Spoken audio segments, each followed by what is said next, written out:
সুপ্রিয় দর্শক শ্রোতা ভাই বোন, নফল সিয়ামের মধ্যে সবচেয়ে বেশি ফজিলতপূর্ণ সিয়াম হলো আরাফাতের দিনের সিয়াম। আরাফাতের দিনের সিয়ামের ফজিলত এবং মর্যাদা সম্পর্কে সহিহ মুসলিমের হাদিসে বর্ণিত হয়েছে। রাসূল করিম সাল্লাল্লাহু আলাইহি ওয়াসাল্লাম ইরশাদ করেছেন, সিয়ামু ইয়াউমি আরাফা আহতাসিবু আলাল্লাহি আন ইউকাফিরা সানাতাল্লাতী ক্বাবলাহু ওয়াল্লাতী বা'দাহু। যার অর্থ হলো, আরাফাতের দিনের সিয়াম সম্পর্কে আল্লাহ সুবহানাহু ওয়া তাআলার প্রতি আমার ধারণা হলো এর বিনিময়ে তিনি 1 বছর পূর্বের এবং 1 বছর পরের অর্থাৎ অগ্রিম 1 বছরের গুনাহ খাতা এবং ছোটখাটো ভুল ত্রুটি এগুলোকে মাফ করে দিবেন।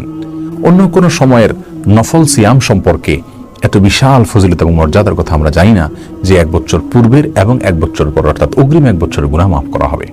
আর সেজন্য পৃথিবীর বিভিন্ন প্রান্তে ছড়িয়ে ছিটিয়ে থাকা মুসলিমদের মধ্যে যারা হজে যাচ্ছেন না, তাদের জন্য আরাফাতের দিনের সিয়াম অনেক বেশি গুরুত্বপূর্ণ একটি আমল। কোনোভাবেই যেন আরাফাতের দিনের সিয়ামটি মিস না হয়, সেই চেষ্টা আমাদের সকলেরই থাকা উচিত। আরাফাতের দিনের সিয়ামের ফজিলত এবং মর্যাদা পেতে আমাদেরকে ঠিক কোন দিনে রোজা রাখতে হবে এ সম্পর্কে ওলামা একরামের 2টি মত রয়েছে। প্রথম মত হলো, অনেক ওলামা একরাম মনে করেন হাজী সাহেবগণ যে দিনে আরাফাতের ময়দানে অবস্থান করবেন সেই দিনটিতে আমাদেরকে এই রোজাটি রাখতে হবে। পৃথিবীর যে প্রান্তে আমি থাকি না কেন, আমাকে দেখতে হবে হাজী সাহেবগণ আরাফাতের ময়দানে কোন দিনে অবস্থান করেছেন তার সাথে মিল রেখে রোজা রাখতে হবে। সেটি আমার দেশে জিলহজের 8 তারিখও হতে পারে, জিলহজের 9 তারিখ হতে পারে। অর্থাৎ তারিখটা এখানে মুখ্য না, মুখ্য হলো আরাফাতের অবস্থানটা। কারণ রাসূল করিম সাল্লাল্লাহু আলাইহি ওয়াসাল্লাম এখানে আরাফাতের দিনের রোজা বলেছেন, 8 তারিখ বা 9 তারিখ বলেননি, যার কারণে আমরা আরাফাতের সাথে মিল রেখে রাখবো, আমাদের দেশে তারিখ যাই হোক না কেন। এটি হলো একটি মত। আর দ্বিতীয় আরেকটি মত হলো, এখানে আসলে আরাফাতের অবস্থানটা মুখ্য নয়, বরং মুখ্য হলো তারিখটা। মূলত জিলহজের 9 তারিখেরই অপর নাম হলো ইয়াউমে আরাফা বা আরাফাতের দিন। যেমনিভাবে জিলহজের 8 তারিখের অপর নাম হলো ইয়াউমে তারবিয়া, জিলহজের 10 তারিখের অপর নাম হলো ইয়াউমুন নাহার। এই মতের প্রবক্তা ওলামা একরামের বক্তব্য হলো যে নবী আলাইহিস সালাম আরাফাতের দিনের সিয়াম বললেও মূলত 9 তারিখকে তিনি বুঝিয়েছেন, কারণ 9 তারিখকেই আরাফাতের দিন বলা হয়।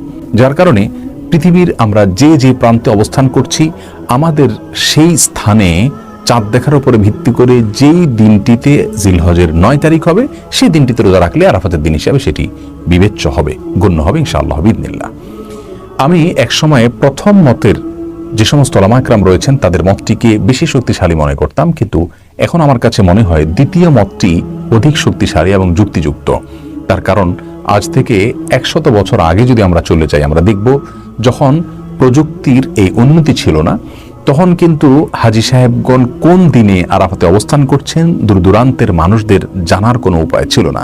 তারা আরাফাতের দিনের রোজা নিশ্চয়ই তাদের দেশের চাঁদ দেখার উপরে ভিত্তি করে, তাদের ভূখণ্ডের চাঁদ দেখার উপরে ভিত্তি করে নিশ্চয়ই তারা জিলহজের 9 তারিখে রেখেছেন। অতএব এটাই সবচেয়ে স্থায়ী এবং টেকসই মত বলে আমার কাছে মনে হয়। ওলামা একরামের গবেষণার তারতম্যের উপরে ভিত্তি করে আপনার কাছে যে মতটি বেশি যুক্তিযুক্ত মনে হয় সেই মতের উপর যদি আপনি আমল করেন, আরেকজন অন্য মতের উপর আমল করেন, তাহলে উভয়েই ইনশাআল্লাহ বিইذনিল্লাহ আরাফাতের দিনের রোজার সওয়াব পরিপূর্ণভাবে পেয়ে যাবেন। কারণ ওলামা একরামের ইজতিহাদ বা গবেষণার উপর নির্ভর করে আমল করলে আল্লাহ সুবহানাহু ওয়া তাআলা তাকে পূর্ণাঙ্গ সওয়াব দিয়ে দেন, যেমনটি বিভিন্ন হাদিস থেকে আমরা জানতে পারি।